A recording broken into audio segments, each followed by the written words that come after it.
첫 열매 신부들의 탄식 소리. 며칠 전에 카페 운영자들의 모임이 있었다. 현재 상황에 대해 이구동성 느끼는 것이 비슷했고, 혼돈의 시간, 진통의 시간이 연속되는 상황에 안타까워했다. 첫째, 코로나 전국 장기화와 현장 예배 공백이 길어지는데 이 상황이 얼마나 더 가야 하는지 아는 이가 없다. 둘째, 코로나 백신은 안전한가에 대한 의문들. 셋째, 주님의 오심에 대한 지연으로 인한 피로감. 2000년 전에 기록된 로마서가 우리의 상황을 묘사한다. 피조물이 다 이제까지 함께 탄식하며 함께 고통을 겪고 있는 것을 우리가 아느니라. 그뿐 아니라 또한 우리 곧 성령의 처음 익은 열매를 받은 우리까지도 속으로 탄식하여 양자될 것 곧 우리 몸의 속량을 기다리느니라. 로마서 8장 22절 23절. 신부들의 탄식 소리도 드높다. 이 세대에 탄식하지 않는 불감증 신자들도 즐비하다. 피조물은 왜 탄식하는가? 피조물은 장차 올 영광스러운 미래가 나타나기를 간절히 기다리고 있다. 피조물의 소망은 이 땅에서 해방되어 하나님의 자녀로 누릴 영광의 자유를 갈망한다. 모든 우주 만물과 신부들이 지금까지 함께 탄식하며 함께 진통을 겪고 있다는 것을 알고 있다.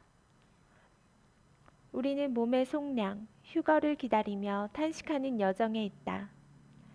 바울은 이렇게 권면한다. 만일 우리가 보지 못하는 것을 소망한다면 우리는 참을성 있게 기다려야만 합니다. 로마서 8장 25절. 우리는 성경을 통해 하나님께서 탄식했던 일들을 기억한다. 하나님께서는 노아 시대의 타락을 보고 탄식하셨다. 소돔과 고모라의 성적 타락을 보고 탄식하셨다. 예수님은 인자를 믿지 않는 세대의 완악함을 보시고 탄식하셨다. 우리 세대에 하나님께서는 세상 일에 몰두하느라 주님의 재림에 무관심을 탄식하실 것이다. 하나님께서는 사람의 타락을 보시고 탄식하시고 이 세대의 악함을 보시고 탄식하신다. 그러나 신자들도 정말 이 세대의 상황을 보고 탄식하는가? 교회 신자들의 80%를 출석하지 못하게 만든 정부의 방역 정책에 고분고분한 교회는 의로운가? 골치 아픈 얘기는 그만둡시다. 안위하며 침묵할 것인가? 그들의 입에는 하나님 나라에 대한 탄식이 없다. 2년차 코로나 전국에서 신자들의 믿음은 여전히 살아있을까? 재림의 지연에서 오는 신부들의 피로감은 언제까지 버텨낼 수 있을까? 여호와께서 이르시되 너는 예루살렘 성읍 중에 순행하여 그 가운데에서 행하는 모든 가증한 일로 말미암아 탄식하며 우는 자의 이마에 표를 그리라. 에스겔 9장 4절. 6명의 사륙자는 이마에 여호와의 표를 받은 자들을 죽이지 않고 지나간다. 코로나 전염병이 우리 세대에 주는 의미는 무엇인가?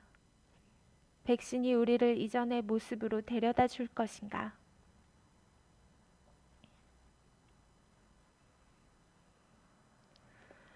코로나가 발생했을 때 평화와 안전의 시대는 지나갔다고 생각하는 이들이 있었다. 짐승의 체계가 도래하기 전에 과도기를 거치는 준환란의 때라 본 것이다. 그런 이유로 교회도 유사한 박해와 조롱을 당했다. 배도하는 자들이 드러났고 알곡과 쭉정이가 분리되는 과정으로 보았다. 짐승의 시대에 비하며 지금은 전환점의 시대로 중간 단계를 지나가는 것으로 이해했다. 지금은 환란 맛보기야. 또 다른 탄식은 이 상황을 회개의 촉구로 보는 시각이다. 지금은 이전에 살았던 모든 시대의 총합이다. 인간의 자유와 권리의 시대는 끝났다. 완전한 악과 흑암이 지배하기 전에 어둠이 짙어가는 통과 의례야. 강력한 권력이 간섭하고 통제하는 전체주의와 사회주의 체제가 도래할 것이다. 그들은 지금 더 많은 인류가 백신을 접종하도록 조용히 기다리는 중인지 궁금하다. 혼돈과 카오스가 우리의 시대에 가득한데 우리는 이 마지막 날에 어떻게 살아야 하지? 신부들 중에 지금이 마지막 진통의 때라는 사실을 모르는 사람이 누가 있겠습니까? 그런 이유로 우리가 여정에 나선 것 아닙니까? 언제까지입니까? 예레미야는 예루살렘의 멸망을 40년간 외쳤지만 하나님은 한 번도 예레미야에게 날짜를 주신 적이 없었다. 성경의 예언 중에 정확한 날짜를 주신 적이 없었다. 영으로나 꿈으로 받았다는 사람의 날짜가 맞은 적이 없었고 앞으로도 그럴 것이다. 날짜는 선악과처럼 하나님의 주권에 속해 있다. 그의 신부들에게 깨어날 때라고 사인을 주시고 마음을 주신 것으로 만족해야 한다. 기다림이 반복되는 절기, 계절을 지나면서 우리는 탄식하며 신음하는 운명이다. 이 세상의 영화도 슬픔도 잠깐이다. 기다림도 잠깐이다. 하지만 이것 하나는 기억하세요. 세상에 취해서 아무 생각 없이 살아가는 것이 문제지 온 마음으로 주님을 향하여 깨어 탄식하는 사람은 노아처럼 하나님의 마음에 든 사람이다. 그러니 그 마음 하나로 기도하며 기다리십시오. 하나님의 약속은 성취될 것이고 우리의 기다림도 끝이 올 것이다.